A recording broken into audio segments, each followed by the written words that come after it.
Good morning. Welcome to Learning to Learn. Fine. Just now we completed talking about why exactly a language has been prescribed, and now that you are in your +1 11th standard, now how are you going to make use of the next 2 years of focus to learning a language? And here in this context it happens to be English.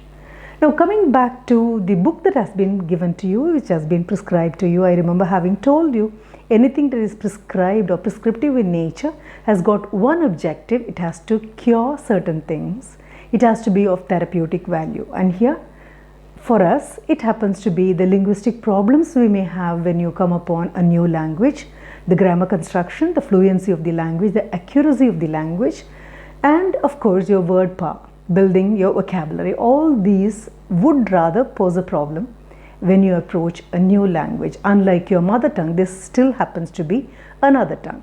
So you have a couple of ways of coming out of these obstacles, and one happens to be exposing yourself continuously, constantly, and of course consciously to an ambience where this particular language is spoken.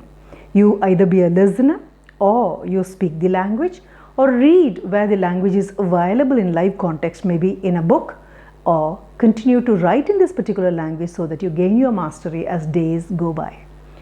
Coming back to the book that has been prescribed to you, that's exactly where I went away from the context. What do you mean by a textbook? What has been given to you is titled as a reader of English. Now how is it different? Any book can become a textbook when it gets prescribed in the syllabus. But a reader, the very title tells you it has got something different from a textbook. It has got an entirely different bunch of characteristic features which you have to pay attention to. Now what do I call a reader or a reader book, if I can put it that way? Your English book is a reader book. A reader book is a kind of an assortment of essays, poems, short stories, or any article, but they have got something in common. They have been put together with, of course, a reason behind. There is a logic that operates behind. Thematically, they may be very similar. There may be one or two attributes which draws all these things together so that they find their place in a common reader.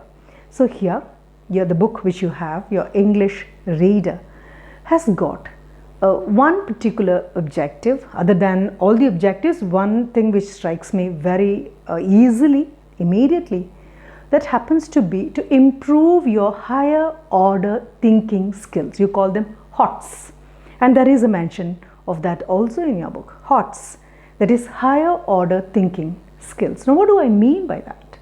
Now have I not been thinking so long till my 10th standard? As a student, wasn't I exposed to a context where I have to make use of my thought pattern, think logically, coherently, and reason out? Of course you have been doing. You were a 15-year-old when you were doing your 10th standard. Now that you have moved away from that bunch and moving on to your higher secondary, the society, the academic ambience warrants something bigger than what you were doing so long. This is definitely a time for you to think in a higher order. So where your perception has to be different, your understanding has to be different, your application of creative thinking has to be different, how you analyze a problem, how you assort a problem, how you think of other problems which have similar nature, pull them all together, how you put your thought pattern in a particular way so that you can resolve the problem and identify a solution for the problem. Not just one solution, many solutions for the problem, approaching the problem from various angles. Maybe in future you will also come upon a very beautiful kind of getting to know each other's opinion. Fine. You will have other people who also articulate their views on a same problem, and you will listen to them, argue with them, debate with them, and identify a solution for the problem, because problem solving happens to be a very important aspect of educated person's thinking. Right. Now it has been, your book has got 6 units. It has been unitized. Unitized, as I told you, because it happens to be a reader, it has been arranged in a particular method. Thematically, certain things have been brought together. Now before I get into that, once again I would like to draw your attention to that question: birds, beasts, animals, Even plants, flowers, everything has got a language. A flower has got its language in the form of a flavor. Its fragrance, that happens to be its language. So everything has got language. Mankind alone have been blessed with, we have been blessed with languages. And we have been doubly blessed because it's just not a language. We've got languages, and we don't stop with languages. We record to posterity. We record whatever we feel, whatever we aspire for, whatever we dream, whatever we achieve. We immediately hand it down to the next generation so that the future generation will benefit out of the experience of one particular race, that is human race. And that's why we don't just have literature, we have literatures. That is also plural. Happy we are because this particular reader would like to take you into the various beautiful territories of language learning through literature. But why literature? After all, language has to communicate, and we stop our communication once what you think has already been understood by the other person, the communication is over. You encode, the other person decodes, and in between you make use of words in a particular pattern, you arrange them grammatically correct, and you use very powerful words, and the other person is able to understand what you communicate, is able to understand how you communicate and why you communicate in a particular way, and things are over. That's exactly why you need a language. No, language doesn't stop at that. We have got literature, and literature, as I told you, happens to be a record of the human race, its emotional evolution, the evolution of its intelligence, its aspirations, dreams, everything pooled in a particular book. You call it literature. And through literature, learning a language can be absolute fun. When I talk about fun, I am not talking about just games alone. I am talking about your perception of values. Now, how are we different from animals? How are we different from other living organisms which are available in this planet? We differ. We differ not accidentally, we differ deliberately. We differ consciously because human appearance might have evolved. It would have reached its optimum stage. But what about the evolution of our emotion? What about the evolution of our intelligence? We are still evolving individuals. That's why we have education. We consciously find out means and methods of improving ourselves so that what we are when we enter into education and what we are when we step out of this kind of a formal education, these two will have to be necessarily different. You may be the raw material like gold or diamond, but one thing, you have to be polished, you have to be cleaned, you have to be made suitable so that you can adorn a human being. You can be worn as an ornament. An ordinary pebble cannot become an ornament. An ordinary diamond cannot become an ornament. An ornament is something where you find such precious stones are polished.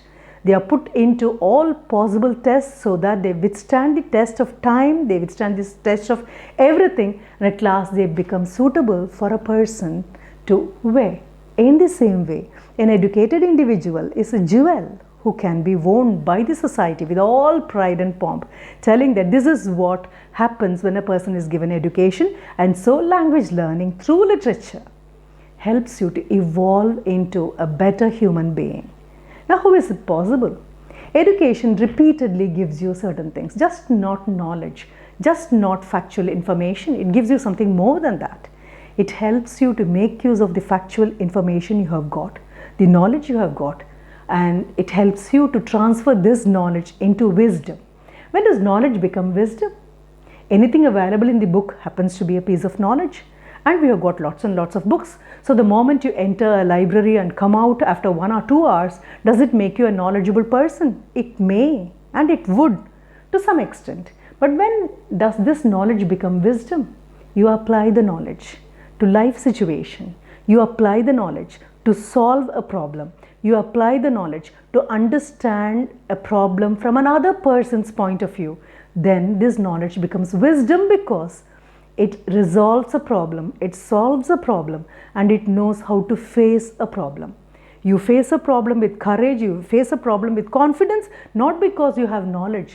You know how to make knowledge into wisdom, and that is the area where literature plays a very vital role. And education helps you with, of course, taking literature for its assistance, helps you to understand what could be the various values of life. And as I told you, this particular reader has been thematically assorted, thematically arranged, and one common thread of it happens to be the same thing. It runs through all the units. And what could that be? It is a value of values.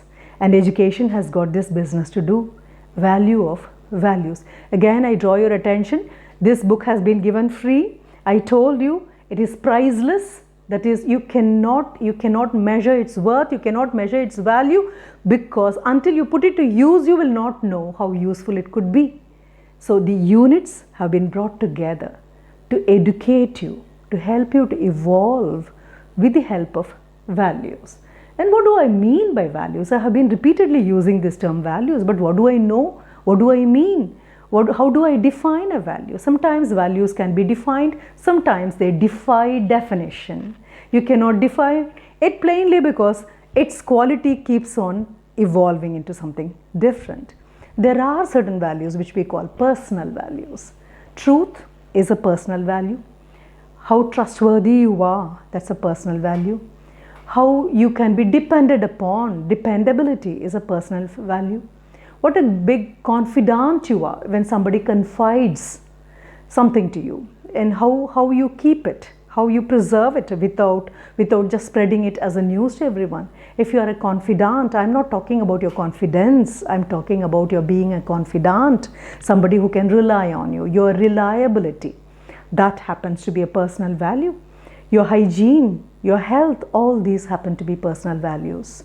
Fine. How honest you are, it cannot be measured, but you are honest to yourself, you're honest to your family, and whatever may be the context, whatever may be the situation, your honesty holds on as something reliable and valid forever, from everywhere to everyone. That becomes a personal value. And this personal value, it may be already in you when you were born. Fine, as a little baby you had this value even without knowing that it is a value, because you did not know, you never knew how to cheat on somebody, you never knew how to tell a lie. But later on, as you grew up, all these came into you, and your business with the help of education to stay free of these problems which may blemish your character, right? So your personal values are always there. And the personal values, they get nurtured, rather you are introduced to personal values thanks a lot to the family, your family, where your father, mother, your grandparents, the extended family, everyone in your family, they practice certain things that has become the custom of the family. Then it becomes your habit, and habit becomes your character, and when you cherish it and preserve it and protect it in all contexts, then it becomes a value worth preserving. So it becomes your domestic value. You might have come upon certain times where your parents repeatedly instruct you to do certain things, direct you to do certain things, ask you not to do certain things, ask you not to dream of doing certain things. All these instructions and directions have been given to you because your family has got domestic values. And these domestic values get automatically translated into healthy habits when you get into your class. They become your academic value also. Whatever you preserve and cherish at home front, if it is worthy, you take it to your school also. It becomes your academic value, whether you are in school or in the university or in college. You always see to that you follow those suggestions and advices given by your parents. Now, this domestic value, which becomes your academic value, will also become your professional value, your career value. When you become a part of a company, when you run a company or become a part of a company, you practice these personal values which became your domestic values, which in turn became your academic values, and you could preserve it so that they become your career values or your professional values also.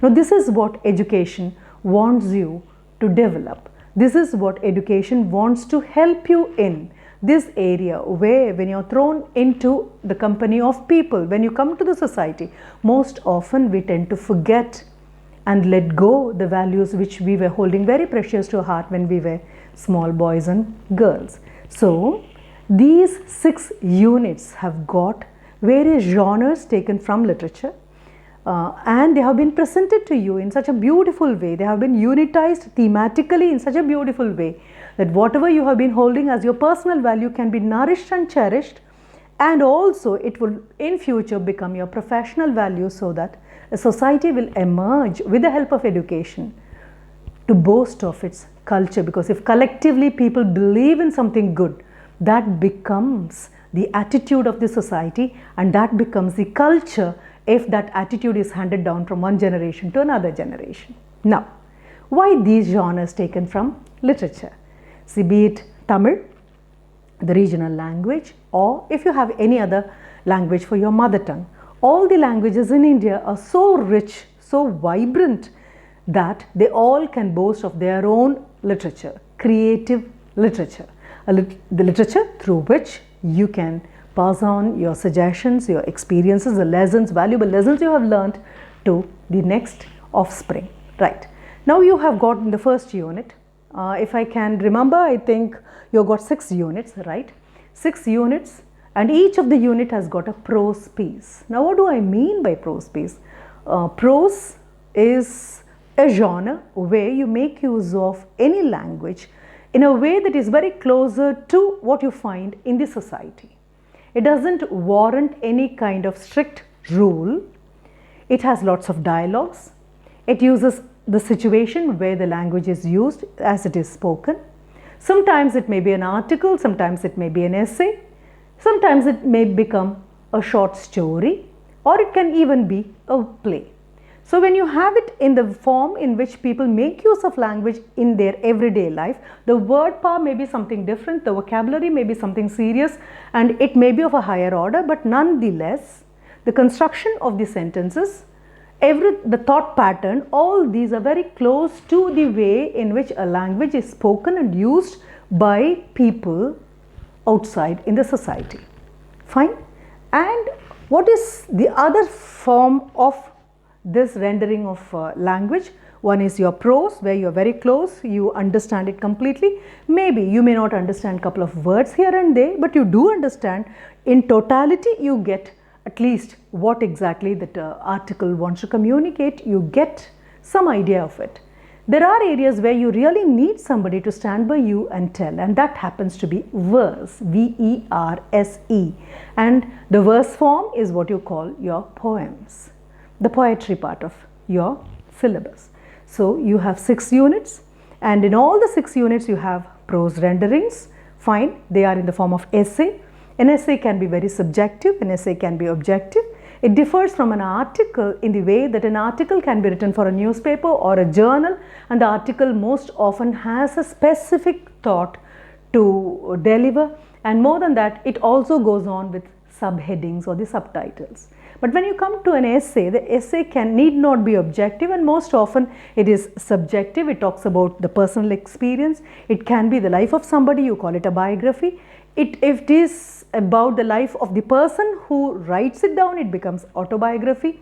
If you have various characters, a situation, a rising action, a falling action, there is a problem and the problem is resolved and there is a solution towards the end, then you have a short story over there. You have a couple of characters there who speak out what they have in their mind without the narrator narrating everything to you, then it becomes a play. So all the 6 units have got all this, a great variety you have in prose renderings. You have of course very delightful people who can make you laugh, at the ironies of life with so much of humor, making you get ready emotionally and intellectually to face any kind of obstacle in life, ironies of life. You have people like E.V. Lucas and Stephen Leacock. You have Saki, right? Catherine Mansfield and Khushwant Singh. All these people give you an entirely different kind of perspective when you approach life. You do have autobiography. You also have a convocation address delivered by Aringaranna, the former chief minister whom we always look upon, and we always look upon him with awe and wonder for the wisdom in his choice of words and the ease with which he could deliver the address wherever he was. So you have little piece. And you're very, very lucky, if I can call you that way. You are extremely fortunate because you do not miss even William Shakespeare. William Shakespeare is, of course, a very tough man, though the name is oft used in English literature. Nobody can talk about English literature without making a reference to the uncrowned monarch of English literature, William Shakespeare. And you have got from his very famous Richard II, one of his very famous historical plays, which is very, very true also, where he condenses the last 2 years of Richard II and his friend Henry Bolingbroke, and how one fails the other, what kind of villainy is placed, and all these come into picture where the king has to give away his crown and he laments over it to his friends, the context where he is compelled to give away his crown and his kingship. And a very beautiful oration by King Richard II, The Hollow Crown. Extremely philosophic, because you find death happens to be the ultimate ruler who does not find any difference between the pauper and the prince. You may be an emperor or you may be an empty-handed beggar on the road. For death, you both are the same. It treats you with the same kind of rudeness and cruelty and snatches you away from your people. And that is a piece of wisdom which, of course, your book would like to give you. Now, coming back, we have got 6 units, and the 6 units are loaded with pieces from literature. We take from literature for the plain reason literature is a living record, throbs with life, because human beings have recorded all their emotions, a variety of emotions, their pain, their pleasure, their happiness, their sorrow, with the places where they could laugh their heart out and the places where they sob their heart out. So all these have been pooled and you have been given these in 6 beautiful units. Apart from that, as your preface promises you, you've got loads of work to be done. I would rather call it a kind of a self-study area where you have to spend lots of time, you have to internalize lots of time, and you make use of information communication technology. Maybe for the first time you have an access to the world outside. You can get a glimpse of how the other children, the children of your age, how do they learn a language if it happens to be not their mother tongue. And you can always compare whenever you get a poem or a prose piece, you can compare the experience that is narrated there with anything you have come upon in your mother tongue, or you can even get the wonderful chance of sitting down to write a similar article or a similar poem or a similar short story in your mother tongue to see whether you are very sure of the grammar construction. Not only that, also building a powerful vocabulary. You have infographics, you have learning links, right? And you have got ICT corners where the book requests you to visit these areas as often as possible so that you can enrich your language, you can enrich your communication with very powerful vocabulary, right? Not only just vocabulary, expression also. So before we conclude the preface, what the preface wants you to do and how these things are unitized, I would like to draw your attention to there are many ways of learning a language. One thing is, you may be fond of a language, you may be very passionate about learning a language, but one thing you have to remember, unless you continuously learn, unless you continuously put yourself in an ambience where there is a solution for every problem, there is some kind of a source from where you can draw material, you may not be very successful in learning a language. And one of them happens to be your dictionary.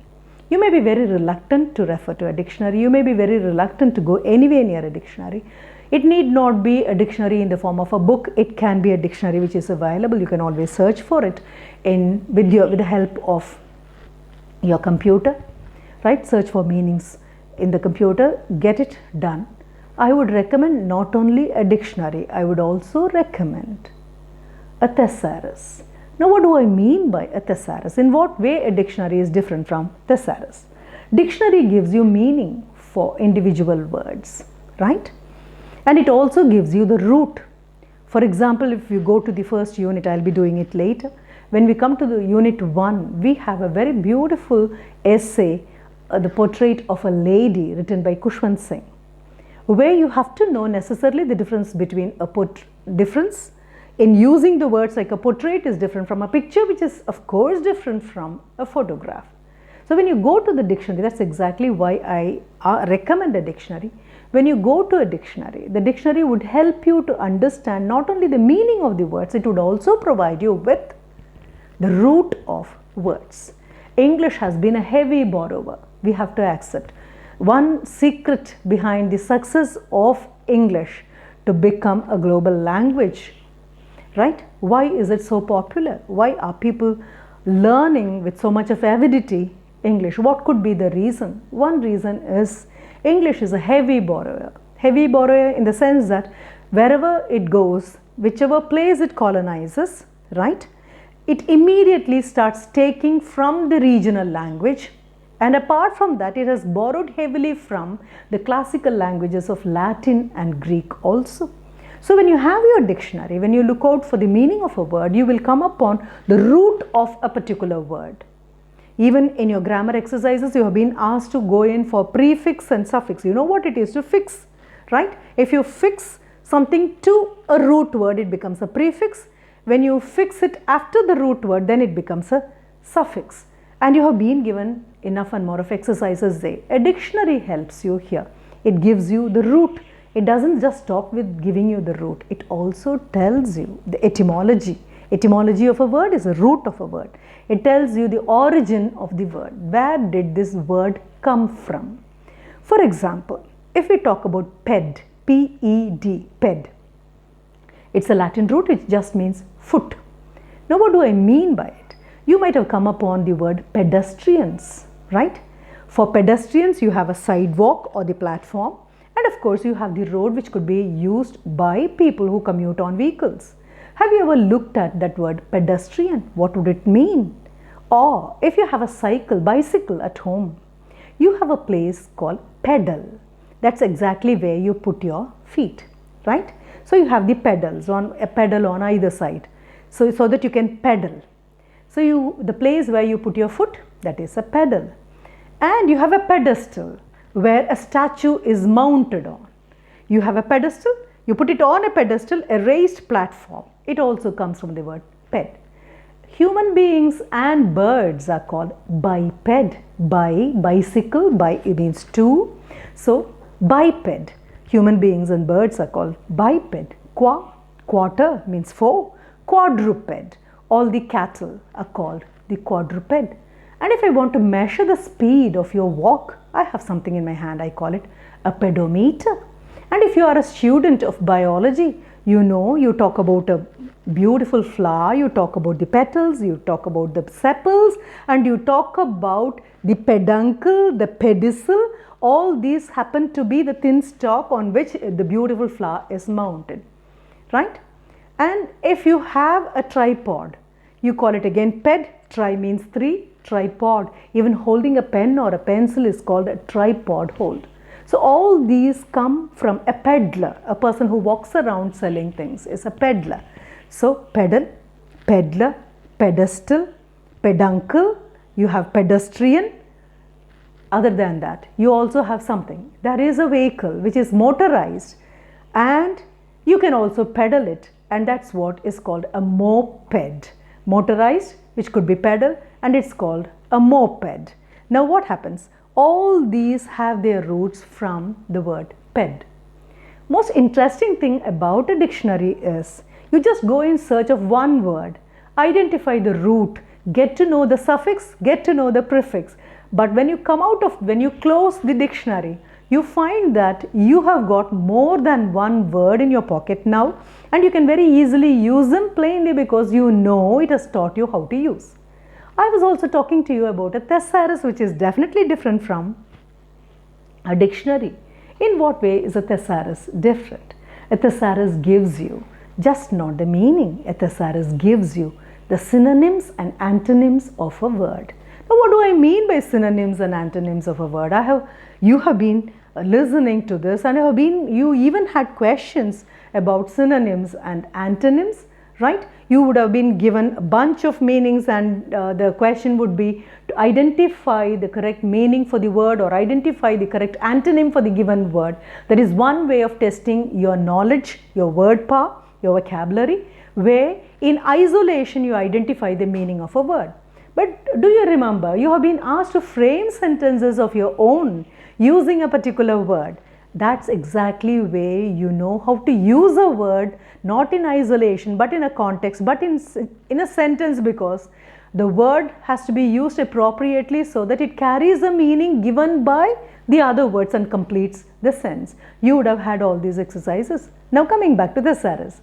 What do I mean by synonym and antonym? Again, the root word is onym, which means a name. So, synonym, which has the same meaning, antonym, which has the opposite meaning. Sometimes in your book you would have seen a very beautiful poem, but you will not know who the author is, who the poet is. And right below there would have been a mention, and you call it anonym. What do I mean by onym is name, anonym, nameless. I do not know the authorship, I do not know who the poet is.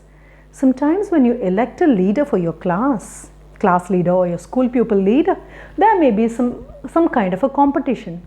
But invariably, somebody gets nominated and everybody supports the person. And what do you say? Without any opposition, the leader got unanimously elected. Onym, unanim, without any difference. Uni means the same. You have your uniform, you have Unicode, right? So uni is one. So unanimously, the person gets unanimously elected. So you have synonym, you have antonym, you have anonym. Fine, you have unanim. And if a person is into literature, writes creative pieces of work, but wouldn't mention his real name, his original name, but he has a pen name to write. You know what he calls that? You call it pseudonym. Pseudo means false. Now this reminds me again of another word with your ped. You would have come upon a word called pseudopodia when you learnt about snail, false feet. Pseudo means false. So pseudonym, false name. Fine. Before I conclude, I recommend, or rather suggest, because I have made ample use of these and I have benefited out of this. That is, on one hand I have thesaurus. Thesaurus gives me synonyms and antonyms. On the other hand, I have a dictionary, and the dictionary goes in for the meaning, not only meaning in a context, words in isolation. It also gives me the root word so that I know from where did English get this particular word and how can it have a suffix, how it can go for a prefix, and the word can expand to suit the context in which it is written. So, thank you ever so much, and we meet in the next session. Goodbye.